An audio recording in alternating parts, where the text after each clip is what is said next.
What's up everyone, my name is Frank, hope I'm having a great day today. I'm back with another EXtremeRate video and I'm going to continue work on my custom PlayStation 5 controller. The goal is to turn this into the ultimate gaming esports controller. So in today's video, I'll be installing the eXtremeRate Rise Remap Kit. Yes, this will give the controller back paddles. This will be a full tutorial and installation guide. I'll be guiding you through the entire installation process, showing you how to remap the paddles, and I'll end things off with giving my final verdict on the product.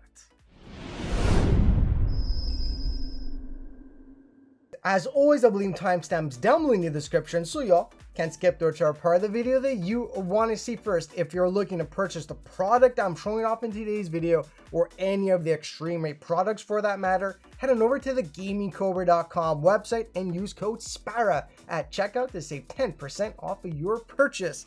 I want all you amazing viewers to become part of my Discord community, so I'll be leaving a link for you all to join down below in the description. And you'll also notice links to my social media, so if you want to see what I'm up to when I'm not on YouTube, or you just want to reach out, make sure to give me a follow. And just a friendly reminder, I do stream every Saturday and Sunday starting at 1 p.m. Eastern time, so make sure to subscribe, press that bell to be notified for future videos. Everyone, let's get ready. I want you all to smash that like button right now, and let's get to unbox. Typical EXtremeRate fashion, the product does come packaged in a cardboard box. Up front and center, bubble wrap. We have the back shell. There are a few different color combinations that you could pick for the back shell and paddles. I went with the red splattered grip back shell with the black paddles. Maybe further down the line, I'll swap out the paddles for the red ones. Up next, we have the paddles and housing. Then we have the flex cables and motherboard, which we will be installing. Then we have the 1-year warranty card. Very easy to claim this. All you have to do is post a picture or a video on social media and tag EXtremeRate. Very easy to do. And last but not least, we have additional screws and the tools needed to complete the job. There is, however, one more tool that may be needed if you're wanting to remap the touchpad, L3 or R3. You will need a soldering iron with some solder to do so. If you don't feel comfortable soldering, do not worry, because I will be walking you through the entire process. And for those of you who straight up don't care about remapping the touchpad, L3 or R3, you can simply skip over those steps, which will be clearly indicated in the video. I'm going to go ahead, I'm going to clear off my table, I'm going to organize everything, and we'll get to disassembling the controller. With the plastic prying tool in hand, start at the corner of the faceplate and work your way around to unclip the clips. Once the majority of them are unclipped, you're able to remove the faceplate. Get the plastic prying tool up underneath the two bumpers, pry up to remove them.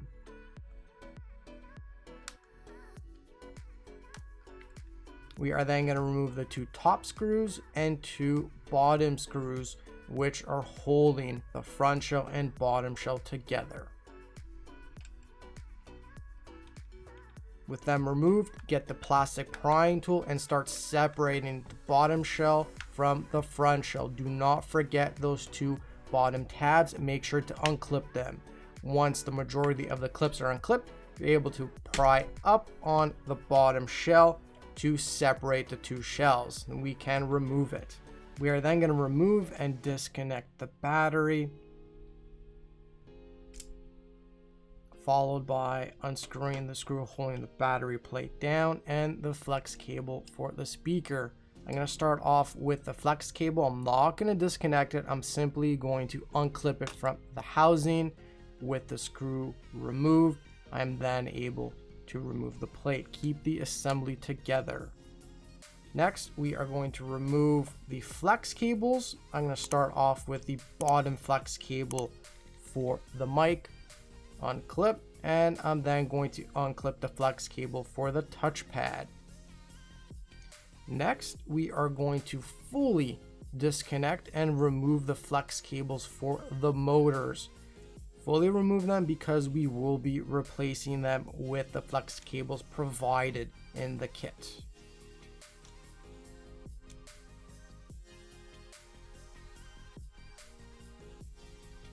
Make sure to pull up on the pull tabs as to not damage the flex cable. I'm then going to apply some pressure on the thumbsticks to pop off the motherboard. Pry it back just a bit. It will reveal those two top screws, which are silver. that we have to unscrew, followed by the 2 side screws, which are black.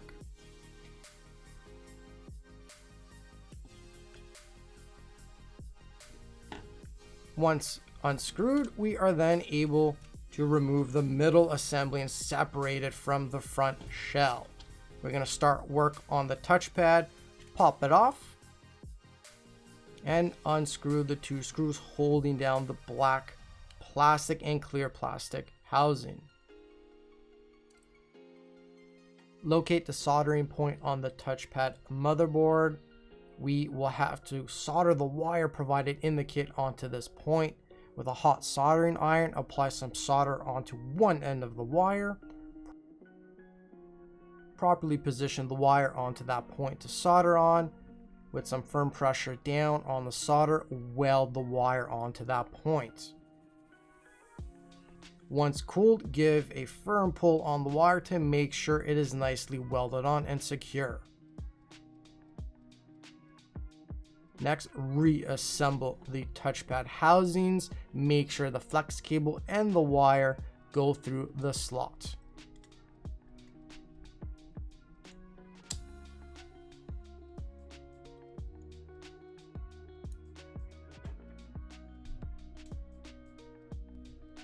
Put back the 2 screws to secure this assembly together. Then reassemble the touchpad onto the front shell. Make sure the wire and flex cable do not get caught. Give a quick check to make sure everything looks good.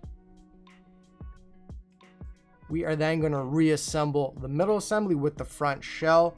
Make sure, again, the flex cable and wire do go through the slot. Once in proper position, press down on the middle assembly to click it into place into the front shell. We are then going to put back those 2 top screws, which are silver, followed by the 2 side screws, which are black. With the appropriate flex cable in hand, locate the next soldering point, which we will solder on the touchpad wire to. Apply some solder to the end of the wire. Properly place it into position. Press down with the hot soldering iron to weld it in. Once cooled, check to make sure the wire is properly on. It should look exactly like this. With the L3 and R3 flex cable in hand, locate the proper pins, which we will be soldering onto.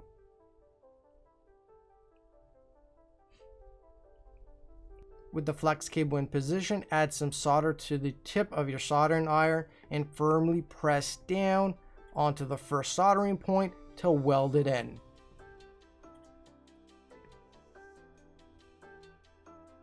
Repeat the exact same steps to solder on the second point. And it should look exactly like this. Give a firm pull up just to make sure it is secure. Locate the 2 pegs and fasten on the flex cable. Make sure it is in the correct orientation because this part is conductive, and if not installed correctly, the paddles will not function. Once in place, secure back down the main motherboard. Make sure there are no flex cables and wires getting caught up underneath it. Press down firmly to click it into place, and then reconnect the flex cables. I'm going to start with the bottom flex cable for the mic.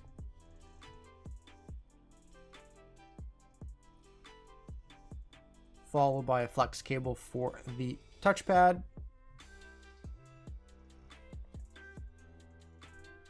Right here, I am just untangling the wire and keeping the assembly clean. With this flex cable in hand, I am going to connect it into the right trigger motor. Make sure that the writing is facing on the inside. You should see all black, and position it exactly as I'm doing right here. Utilize the black pull tabs to press down and connect the flex cable into the port.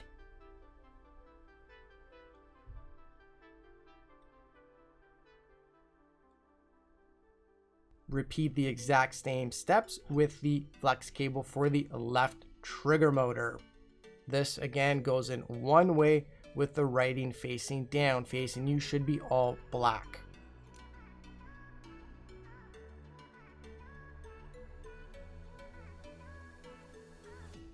This part can be tricky, but the flex cable is designed to just loop around and fold in and connect right into that bottom port.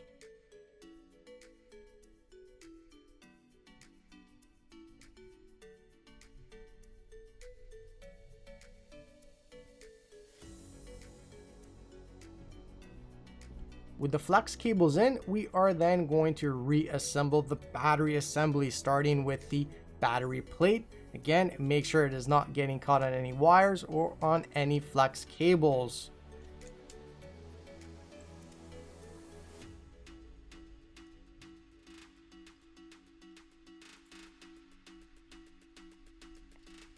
I'm then going to secure the speaker flex cable on and put it into the correct position onto the battery plate, followed by screwing in the screw for the battery plate to secure it onto the motherboard. Then connect the battery and put it back into position.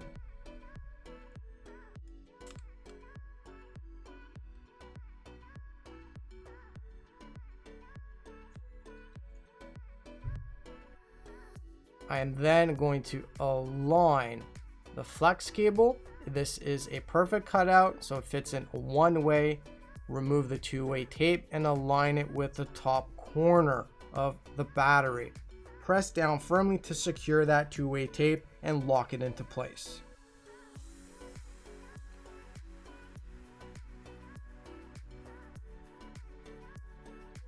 We are then going to start connecting the flex cables in. These ports are special. They do have a locking mechanism, so just with the plastic prying tool, unclip the black latch. It will allow you to slide in the flex cable. Once positioned incorrectly, you are then able to press down the latch to secure it into place. Make sure this main flex cable is not getting caught underneath, so you see me just bring it to the top. I started off with the right trigger motor flex cable. Next, I'm going to do the flex cable for the L3 and R3 remapping, followed by securing the left trigger motor flex cable. Again, with the black latch lifted up, slide in the flex cable, then bring back down the latch to secure the flex cable in.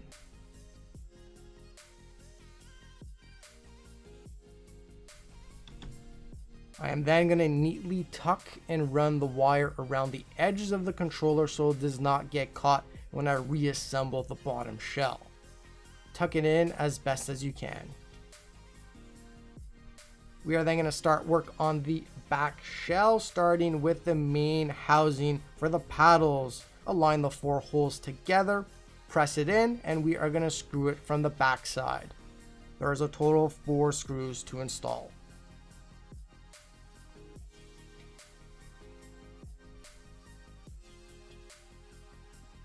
With the main housing in place, we'll start work on the paddles with the 2 paddles in hand and the silver pins. Align the silver pin and push it through the center hole on the paddle. Make sure they are correctly aligned and even.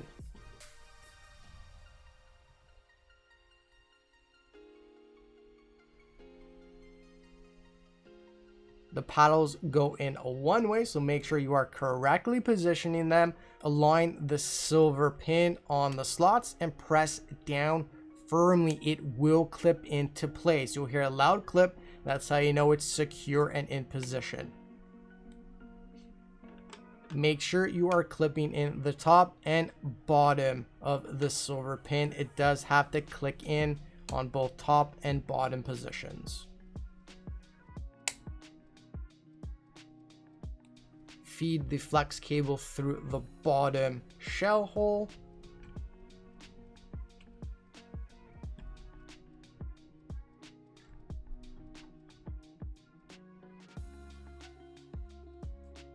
With the main motherboard of the paddles in hand, plug in the flex cable. Again, this is the same style connector. Lift up the black latch, push in the flex cable, and bring down the black latch to lock it into place.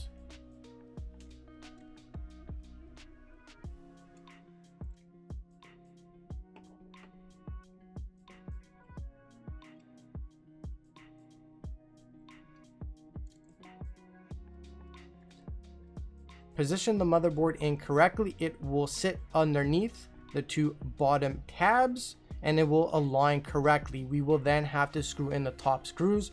Keep in mind, these screws are the smallest screws that come with the kit. Give the paddles a quick feel to make sure they are working correctly, and we are going to reassemble the bottom shell with the front shell. Start with the back and slowly work your way down, clipping it into place. Apply some force to make sure all of the clips are clipped in.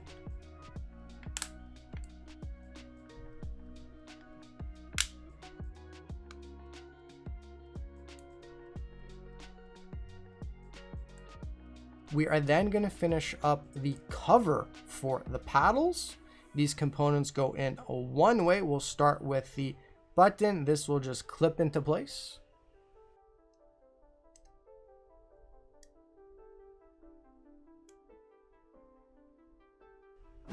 We are then going to put in the screen. This just slides in from the outside.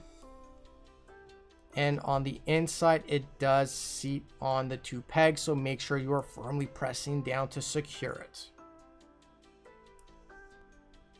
To install this cover, clip it in up at the top first, and then give a firm press at the bottom of the cover to clip it in.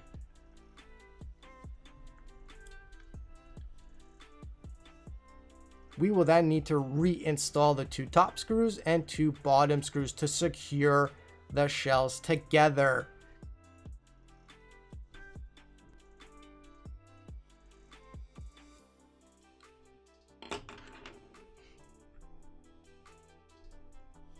Align the bumpers and press them in.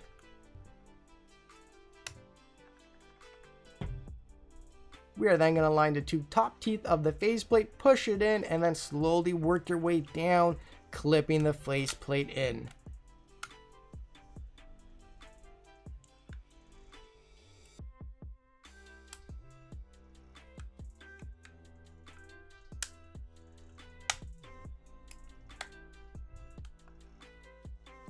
Stand back, admire your work, and give yourself a round of applause. Before I show you all how to remap the paddles, there are a few important things to note.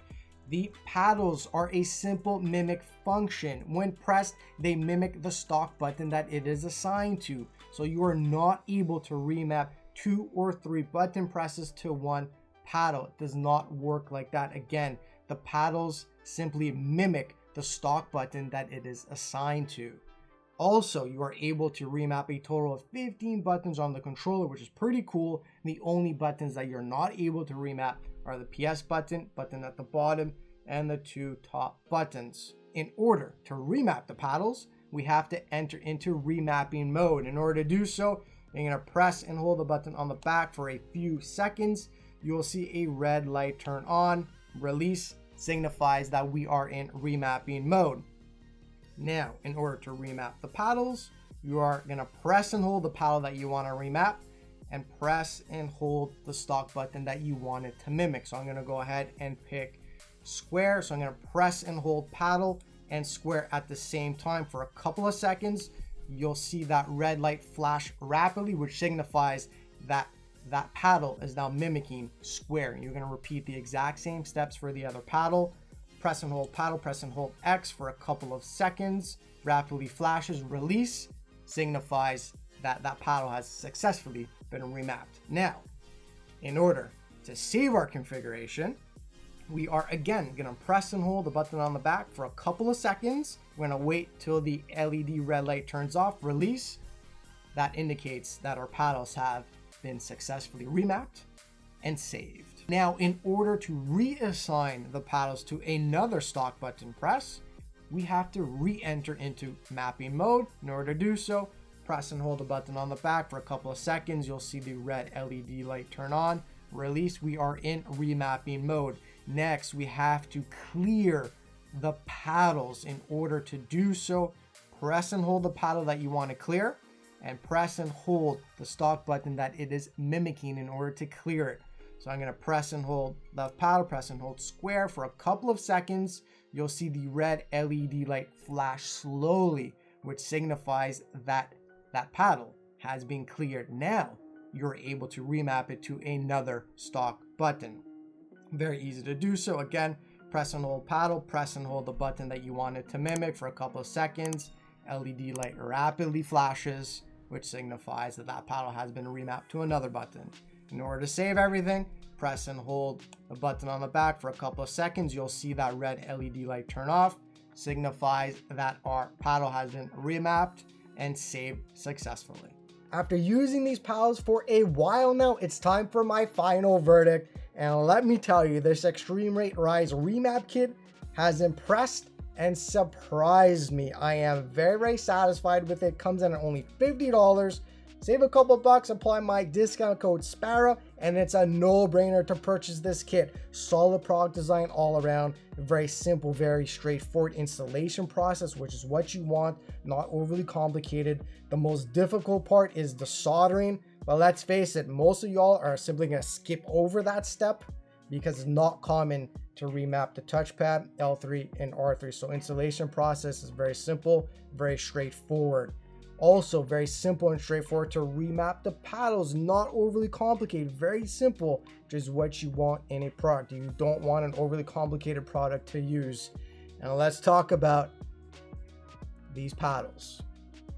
They are very ergonomically designed, very sleek, follows the contours of the controller, perfectly placed to lay exactly where your fingers naturally rest on the controller, making it very easy to use. And listen to this. Oh yeah, very clicky, very responsive paddles, and exactly what you want in a paddle design. Very satisfying to use. Currently, with what's available on the market, you can't get better than this right here. After studying this product out for a while now, y'all know the way I am. I'm gonna say it like it is. Although it's a great design, there's a few little things that I do want to point out. Some suggestions to eXtremeRate to improve the design. First being, there is no support or stops for the bottom of the paddles. When you go to activate the paddle, clicks and then you can further press it down until it reaches the bottom of the shell. It's a couple of millimeters of flex right there. Too much flex for my liking. It makes using the paddles a bit awkward once you pay attention and notice that flex. I don't ever see them breaking or cracking over time. They are made out of plastic, so they could endure that punishment even after those long, hard gaming sessions, but just a bit too much flex for my liking. And the way to correct that issue, eXtremeRate, I hope you adopt this design for the future iteration of the kit, something that I'm personally gonna do, which is the same thing that the Collective Minds Strike Pack Dominator paddles have. They have a foam padding up behind the paddle, so when you go to press on the paddle, it clicks and that foam padding is going to press up against the bottom of the controller shell, adding that additional support that the paddle needs, making it a lot better to use those paddles, let me tell you. Second thing that I do want to point out, again, solid product design all around. There's no major flexing with the product. There is just a bit of play with the paddles, play up and down, which is fine, normal, acceptable play. Not too worried about that, but I still wanted to point that out to you guys. Not going to affect performance whatsoever. And the last thing that I do want to point out is the panel gap between the faceplate and bottom shell of the controller. That panel gap is a lot bigger than I would like. You could fit a fingernail and then some inside, and I tried to press it down as much as I could, but it's just the way the back shell has been designed and has been manufactured. Not a big issue. It's not going to affect performance or gameplay whatsoever. Just a bit bigger of a panel gap than I would like. So hopefully eXtremeRate, you take those into consideration and improve the next iteration of this Rise Remap Kit. Solid product design all around. As I mentioned before, best paddle system on the market right now. I highly suggest this kit, and let me tell you, you will not be disappointed and you'll be very happy and satisfied using these paddles as I am. If you have any questions about what I spoke about in today's video, make sure to leave a comment down below or hit me up on social media. I'm always happy to help out my community. You guys are amazing. And let me know what I should modify next on my controller to turn it into the ultimate esports gaming controller. I'm thinking about maybe modifying the bumpers and triggers next to make them super responsive. If you all enjoyed watching this video, make sure to smash that like button, leave a comment down below, and share with your friends. Greatly appreciated. If you are new to my channel, check me out for the very first time. Make sure to subscribe to stay up to date with my content, and don't forget to press that bell to become part of my notification squad. You guys are wicked awesome. A huge shout out to the sponsors, to the Sparapani. You guys are amazing. Everyone have a great rest of your day or night whenever you're watching this video, and I'll see you all on the next one. Peace.